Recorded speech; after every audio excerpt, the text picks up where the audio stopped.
వదలండిరా, నాకు బతకాలని లేదురా. రే, వదలండిరా.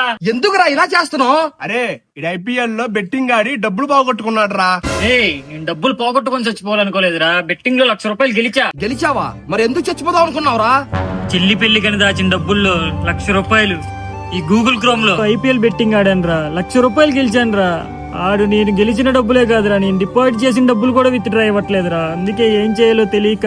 ఇది ఒక ఫన్నీ వీడియో కాదు, రియల్ స్టోరీ. నా ఫ్రెండ్ ఇలాంటి సైట్ లో బెట్టింగ్ ఆడి సూసైడ్ చేసుకుని చావంచుల వరకు వెళ్లి తిరిగి వచ్చిన చేదు ఘటన. అసలు బెట్టింగ్ ఆడటమే తప్పు. ఇలాంటి వెబ్సైట్లలో ముక్కు మొహం తెలియనుడి చేతలో మోసపోయి సూసైడ్ చేసుకుందాం అనుకుంటున్నారు. ఒక్కసారి మీ అమ్మ నాన్న గురించి ఆలోచించారా? మన ఆంధ్ర తెలంగాణ పోలీసులు ఈ బెట్టింగ్ యాప్స్ ని ఆపడం కోసం రోజు ఎంత కష్టపడుతున్నారో డైలీ రీల్స్ లో చూస్తున్నారు. అయినా ఆపట్ల. నా ఫ్రెండ్ బెట్టింగ్ ఆడి మోసపోయాడు. మీ ఫ్రెండ్స్ లో కూడా చాలా మంది మోసపోయి ఉంటారు. మీరందరూ సూసైడ్ చేసుకోవాలన్న మైండ్ సెట్ అనేది మార్చుకోండి. సూసైడ్ చేసుకోమాకండి. ఒక్కసారి మీ అమ్మ నాన్న గురించి ఆలోచించండి. దగ్గరలో ఉన్న పోలీస్ స్టేషన్ దగ్గరికి వెళ్ళి మీకు జరిగిందంతా చెప్పండి.